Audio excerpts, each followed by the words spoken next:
That is Chris Canty in for Chris Carter. This right here is Nick Wright. Quick pause before we start to wish both of my parents a happy birthday this week.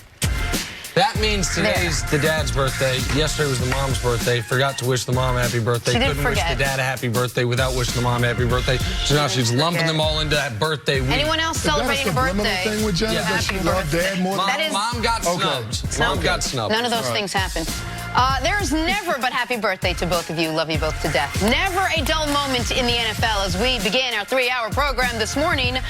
Dak Prescott is putting the rest of the league on notice that after beating the 2-7 Giants, Cam Newton's time in Carolina might be over. We'll let you know where he could end up next if he does leave. And in the NBA, they call him the king for a reason. That's where we start this morning. LeBron James reclaiming his throne this season. Lakers in Chicago last night where they beat the Bulls for their 6th straight win.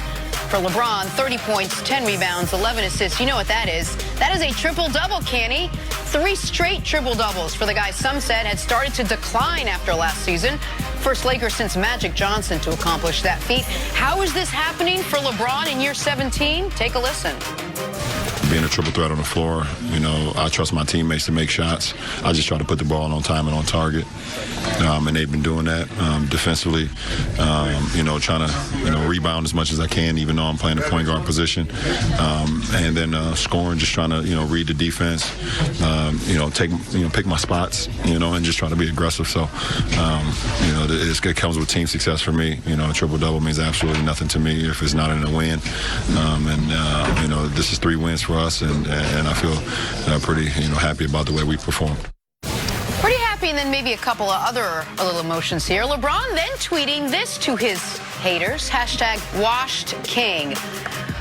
All right, Nick, is LeBron back to being not just perhaps the revengeful, angry player that he's never going to be because he's a nice guy, but being the best player in the NBA right now? Well, the only issue I would take with the question is the word back in it. I would posit he never left being the best player in basketball. Now, he was injured, and when you're injured, you don't have the ability to show it.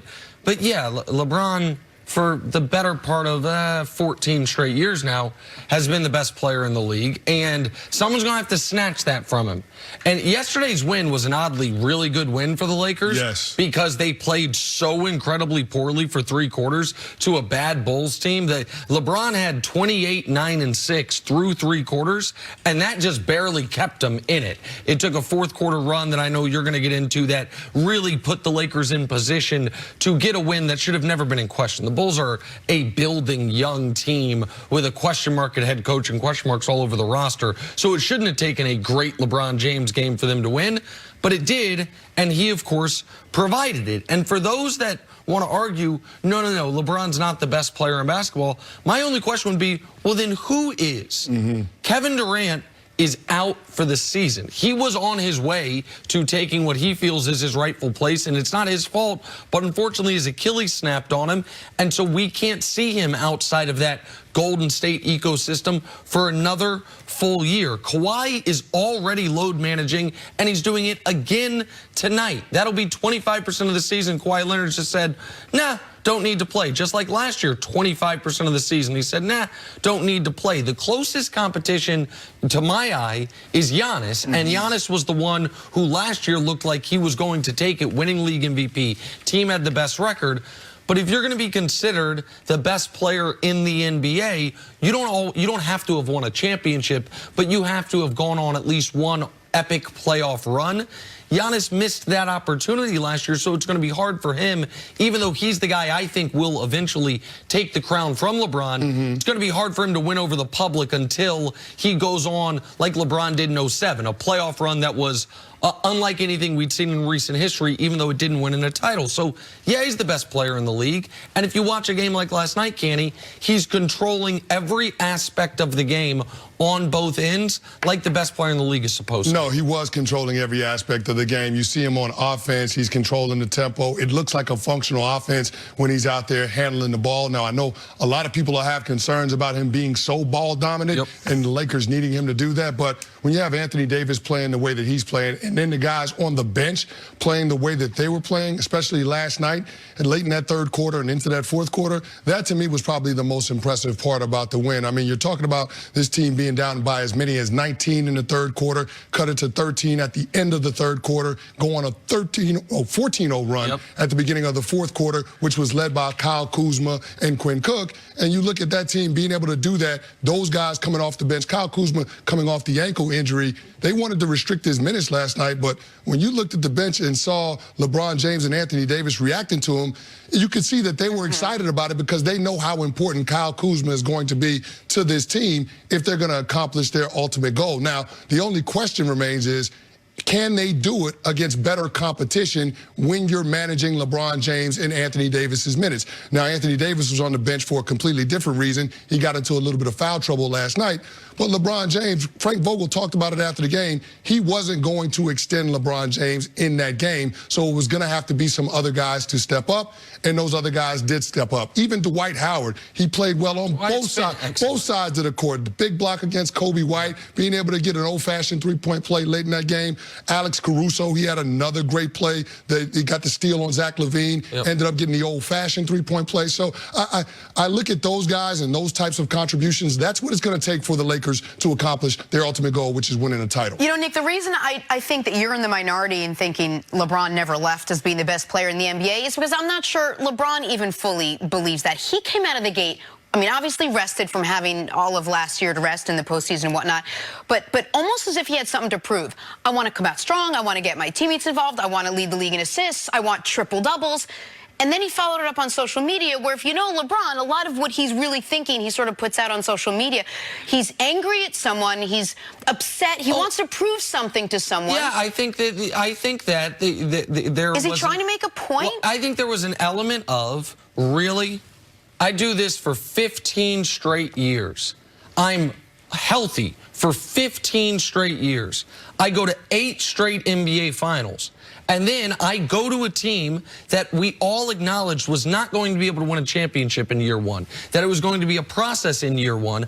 I have them 3rd in the West on Christmas Day, whooping the defending champ Golden State Warriors, and my groin pops, and now all of a sudden people act like, well, you know what I mean, maybe I'll be an all-star, but and so I think, yeah, if I were him, I'd be annoyed. I know we're all so myopic and we're all so, what have you done for me lately?